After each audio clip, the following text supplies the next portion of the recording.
মানুষের নামে আল্লাহ তাআলা কোরআনে কয়টা সূরা দিয়েছেন? 8টি। এর মধ্যে 6টা দিয়েছেন 6 জন নবীর নামে, আর বাকি 2টা আল্লাহর দুজন প্রিয় বান্দাবান্দির নামে। একটা সূরা মারিয়াম আর একটা সূরাতু লোকমান। তো আমরা শুরুতেই জানবো যে এই লোকমান কে ছিলেন তিনি। লোকমান আলাইহিস সালাম আল্লাহর প্রিয় ভাজন একজন ব্যক্তি ছিলেন, খুব বিজ্ঞ একজন মানুষ ছিলেন, খুব জ্ঞানী প্রাজ্ঞ একজন ব্যক্তিত্ব ছিলেন। দেখতে উনি কালো ছিলেন, কুৎসিত। চামড়াটা কি ছিল? কালো, ব্ল্যাক। তার মানে ব্ল্যাক হইলেই কাউকে ছোট করা যাবে না। কাজী নজরুল বড় সুন্দর লিখেছেন, কালো আর ধলো বাহিরে কেবল, ভিতরে সবাই সমান রাঙ্গা, কেটে দিলে রক্তের রং।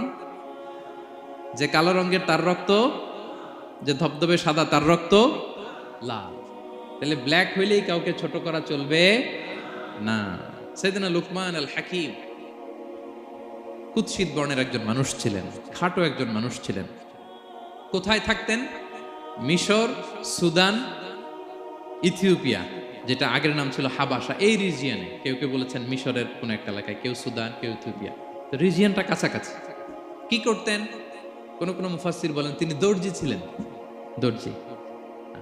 কেউ কেউ বলেন তিনি ছিলেন কানা নাজ্জারান, নাজ্জার মানে কাঠমিস্ত্রি ছিলেন।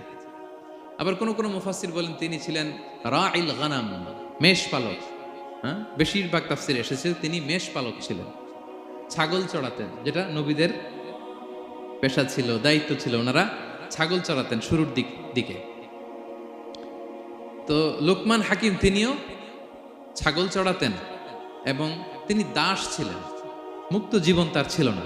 তিনি একজন মনিবের আন্ডারে তার ছাগলগুলো মরুভূমিতে যেয়ে কি করতেন? চড়াতেন। মজার ব্যাপার হচ্ছে, সারা দুপুর, সারা বিকেল, সারা দিন ছাগল চড়িয়ে আসার পরে লোকমান যখন বাসায় ফিরে আসতো, তখন এলাকার লোকজন সবাই লোকমানের কাছে জড়ো হতো, আর উনি তাদেরকে তার প্রজ্ঞা, তার বিজ্ঞচিত কথাগুলো শেয়ার করতেন, শোনাতেন, এগুলো বলতেন।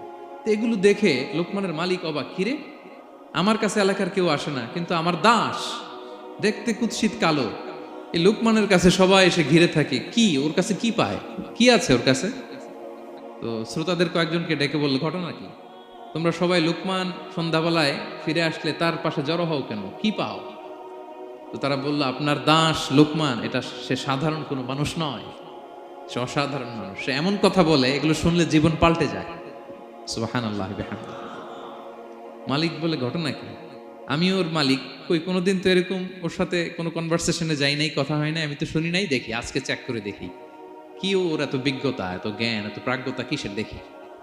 তো আজকে সন্ধ্যাবেলায় ফিরছে, উনি বলতেছে, ইয়া লোকমান ইযবাহ লানা শাতান, একটা ছাগল জবাই করো, ওয়া আখরিজ মিনহা আতিয়াবা মুদগাতাইন, এবার এই ছাগলের সবচেয়ে শ্রেষ্ঠ 2টা অঙ্গ কেটে নিয়ে আসো, যাও।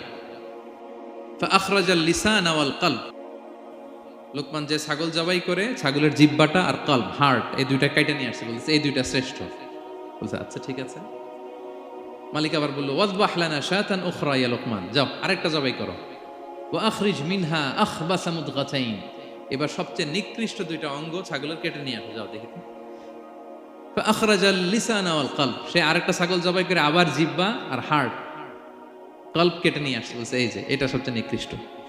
তো মালিক বলে, মা হাযা ইয়া লোকমান, মা লাকা ইয়া লোকমান, ঘটনা কি লোকমান?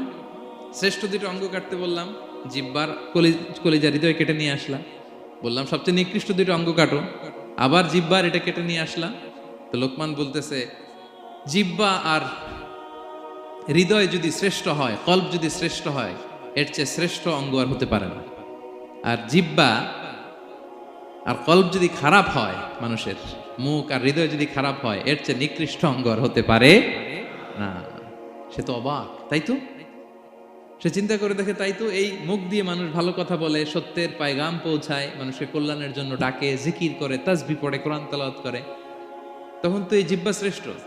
আবার এই জিহ্বা দিয়ে যখন সে সমালোচনা করে, গীবত করে, শেখায়াত করে, অন্যকে গালি দেয়, কটু কথা বলে, তখন তো এই জিহ্বাটাই নিকৃষ্ট, ঠিক কিনা?